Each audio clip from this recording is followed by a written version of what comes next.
இந்த கிரைசிஸ் டைம்ல வேர்ல்டு ஃபுல்லா உள்ள நாடுகள் வந்து எதிர்பார்த்துட்டு இருந்த ஒரு அனௌன்ஸ்மெண்ட் தான் வந்து இப்போ வந்திருக்கு. அதுதான் US federal reserve announcement. So இந்த அனௌன்ஸ்மெண்ட் வந்து எந்த மாதிரியான அப்டேட்டை கொடுக்குது, அதாவது இன்ட்ரெஸ்ட் ரேட் பத்தியான ஒரு அனௌன்ஸ்மெண்ட் தான் வந்திருக்கு. ஸோ இந்த அனௌன்ஸ்மெண்ட் எந்த மாதிரியான அப்டேட், இதனால வந்து உலக நாடுகளோட எக்கனாமிக்ல எந்த அளவு இம்பாக்ட் நடந்திருக்கு, இந்தியாவில் எந்த அளவு இம்பாக்ட் நடந்திருக்கு அப்படின்றத இந்த வீடியோல பார்க்கலாம். அதே மாதிரி அந்த அப்டேட்ல என்ன மாதிரியான விஷயங்கள் ஷேர் பண்ணியிருக்காங்க அப்படின்றதையும் இந்த வீடியோல பார்க்கலாம். அதாவது 2026 மார்ச் 18 புதன்கிழமை அமெரிக்கால ஒரு மீட்டிங் நடக்குது. ஸோ இந்த மீட்டிங்ல தான் வந்து இந்த இன்ட்ரெஸ்ட் ரேட்டு குறையுமா இல்ல கூடுமா அப்படின்ற ஒரு அப்டேட் வரும் அப்படின்னு எல்லா நாடுகளுமே எதிர்பார்த்துட்டு இருந்தாங்க. ஸோ அந்த மாதிரி ஒரு அனௌன்ஸ்மெண்ட்டை தான் யூஎஸோட ஃபெட் சேர்மன் ஜெரோம் பவல் அவர்கள் வந்து ஒரு சிக்னல் கொடுத்திருக்காரு, ஒரு அப்டேட் கொடுத்திருக்காரு அப்படின்னு சொல்லலாம். ஸோ அவர் என்ன சொல்லியிருக்காரு அப்படின்னா, இப்போதைக்கு இன்ட்ரெஸ்ட் ரேட் வந்து கூடவும் இல்லை குறையவும் இல்லை. அதாவது ஆல்ரெடி இருந்த 3.5% இருந்து 3.7%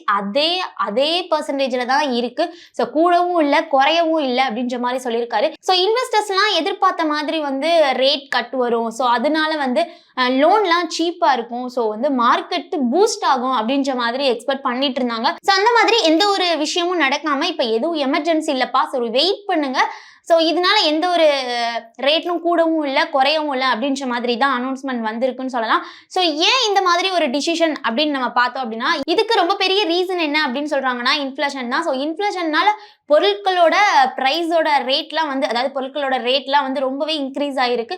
ஸோ இந்த மாதிரி இன்க்ரீஸ் ஆன இருக்கிற டைம்ல நம்ம வந்து இன்ட்ரெஸ்ட்டை குறைக்க முடியாது அப்படின்ற மாதிரி சொல்றாங்க. அதே மாதிரி யூஎஸோட டார்கெட்டான ஃபெட் டார்கெட்டான 2% வந்து இப்போ வந்து 3%க்கு மேல இருக்கு. ஸோ அதனால பிரைஸோட ரேட்டு கண்ட்ரோல் ஆகலை அப்படின்ற மாதிரியும், பிரைஸோட ரேட் எப்போ வந்து குறையுதோ அப்போதான் இன்ட்ரெஸ்ட் ரேட் வந்து குறையும் அப்படின்ற மாதிரி சொல்லியிருக்காங்க. ஸோ அது மட்டும் இல்லாமல் இதுக்கு வந்து ரொம்ப பெரிய ரீசனா வந்து இன்ஃப்ளேஷனை தான் சொல்றாங்க. ஸோ இன்ஃப்ளேஷன் ஏன் வந்து இன்னும் கண்ட்ரோல் ஆகலை, இன்னும் இன்ஃப்ளேஷன் ஏன் கம்மி ஆகலை அப்படின்னா, அதுக்கும் வந்து இப்போ நடக்கிற கிரைசிஸ் தான் காரணம். அதுவும் இல்லாமல் இந்த போர் காரணமாக தான் ஆயில் பிரைஸ் இன்க்ரீஸாக இருக்கட்டும், அதே மாதிரி வேர்ல்டு டென்ஷனாக இருக்கட்டும், ட்ரேட் பிளாட்ஃபார்ம்ஸ்லாம் வந்து இப்போ ப்ராப்ளம்ஸில் இருக்குது.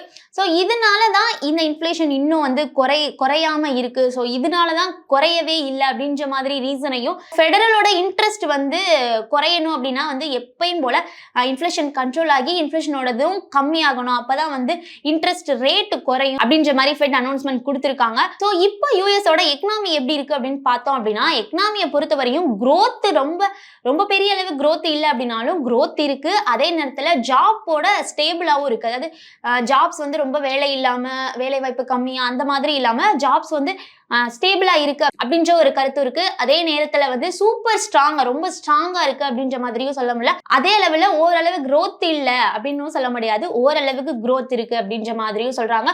ஸோ இதனாலேயே வந்து இந்த ஃபெட்டுக்கு வந்து ஒரு கன்ஃபியூஷன் இருக்கு. ஸோ வந்து எப்பயும் போல நம்மளோட growth ஸ்லோ ஆனாலும் பரவாயில்ல, ஏன்னா இப்போ இன்ட்ரெஸ்டோட ரேட் வந்து கம்மியாகல அப்படின்னா கண்டிப்பா வந்து யூஎஸோட growth வந்து ரொம்ப ஸ்லோ ஆகும் அப்படின்ற மாதிரியும், குறைஞ்சிச்சு அப்படின்னா இன்ஃப்ளேஷன் வந்து அதிகமா இருக்கும். ஸோ அதனால வந்து ஒரு பெரிய கன்ஃபியூஷனாவே இருக்கு அப்படின்ற மாதிரி பார்க்க முடியுது. ஸோ இதனால தான் யூஎஸ் வந்து ஒரு சேஃப் கேம் விளையாடுறாங்கப்பா, ஸோ வெயிட் பண்ணி வாட்ச் பண்ணி அடுத்த டிசிஷன் எடுப்பாங்க அப்படின்ற மாதிரியுமே வந்து இன்வெஸ்டர்ஸ் எல்லாமே பேசிக்கிறாங்க. அதே மாதிரி ஒரு ரொம்ப பெரிய ஒரு கொஸ்டின் அப்படின்னா வந்து அடுத்து என்ன நடக்கும், இப்போ யூஎஸ் ரேட் வந்து கம்மியாகும், அதே லெவல்ல வந்து லோன்லாம் சீப்பா இருக்கும், மார்க்கெட் பூஸ்ட் ஆகும் அப்படின்னு எதிர்பார்த்துட்டு இருந்த எக்ஸ்பர்ட்ஸ் வந்து அடுத்து என்ன பண்ணுவாங்க, எக்ஸ்பெக்டேஷனோட இருந்தவங்க அடுத்து என்ன பண்ணுவாங்க அப்படின்ற ஒரு கேள்வி பார்த்தோம் அப்படின்னா, 2020 முழுக்க பார்த்தோம் அப்படின்னா மேக்சிமம் வந்து ரேட் கட் வராது அப்படின்ற மாதிரி ஒரு அனௌன்ஸ்மெண்ட் கொடுத்துருக்காங்க. ஆனா அதுவும் இப்போதைக்கு கன்ஃபார்ம் கிடையாது. ஏன்னா வந்து இன்ஃப்ளேஷன் வந்து கம்மி ஆயிருச்சு, விலையெல்லாம் வந்து கம்மி ஆயிருச்சு அப்படின்னு இன்ட்ரெஸ்ட் ரேட்ல வந்து கட்டு இருக்கும், ஸோ கம்மியாகும், ஸோ கூடாகும், ஸோ இதெல்லாமே இன்ஃப்ளேஷனை பொறுத்து அப்படின்னு இருக்காங்க. ஸோ இன்ஃப்ளேஷன் மீண்டும் அதிகமாச்சு அப்படின்னா இன்னும் கூட ரேட் வந்து இன்க்ரீஸ் கூட பண்ணலாம் அப்படின்ற ஒரு அனௌன்ஸ்மெண்ட்டும் வந்திருக்கு. ஸோ இதுதான் வந்து மார்க்கெட்ல ஒரு பெரிய டென்ஷனா இருக்கு அப்படின்ற மாதிரி பார்க்க முடியுது. ஸோ இந்த அனௌன்ஸ்மெண்ட் வந்ததுக்கு அப்புறம் வந்து யூஎஸ் ஸ்டாக் மார்க்கெட் ஒரு ஷாக்ல இருக்கு அப்படின்ற மாதிரி தான் நம்மளால பார்க்க முடியுது. கண்டிப்பான முறையில வேர்ல்டுல உள்ள எல்லா இன்வெஸ்டர்ஸுமே வந்து இந்த ரேட் கட்டை வந்து எக்ஸ்பெக்ட் பண்ணிட்டு இருந்தாங்க. ஸோ இது டிலே ஆயிடுச்சு அப்படின்னா மணி ஃப்ளோவுமே ஸ்லோவாகும். அதே நேரத்தில் யூஎஸ் மட்டும் இல்லை, இந்தியாவுக்கும் இம்பாக்ட் இருக்கும் அப்படின்ற மாதிரி இந்திய இன்வெஸ்டர்ஸுமே வந்து பேசிட்டு இருக்காங்க. அதே மாதிரி ஃபாரின் இன்வெஸ்டர்ஸும் இந்தியாவுக்கு மணி போறது வந்து ரொம்பவே ஸ்லோவாகும், ஸ்டாக் மார்க்கெட் வந்து கொஞ்சம் அப் டவுன்ல தான் இருக்கும். ஸோ லோன்ல வந்து லோன்ஸ் சீப்பா இருக்கும் அப்படின்ற மாதிரி பார்க்க முடியல. ஸோ அதுவுமே கொஞ்சம் டிலே ஆகும், கொஞ்சம் லேட் ஆகும் அப்படின்ற மாதிரி தான் எல்லாருமே சொல்றாங்க. ஸோ சிம்பிளா சொல்லணும் அப்படின்னா இப்போதைக்கு இன்ட்ரெஸ்ட் ரேட் வந்து குறையிறதுக்கான சான்சஸ் இல்லை. ஏன்னா யூஎஸ் ஃபெடரலோட சேர்மனே வந்து சொல்லிட்டாரு. ஸோ கொஞ்சம் வெயிட் பண்ணுங்க அப்படின்ற மாதிரி.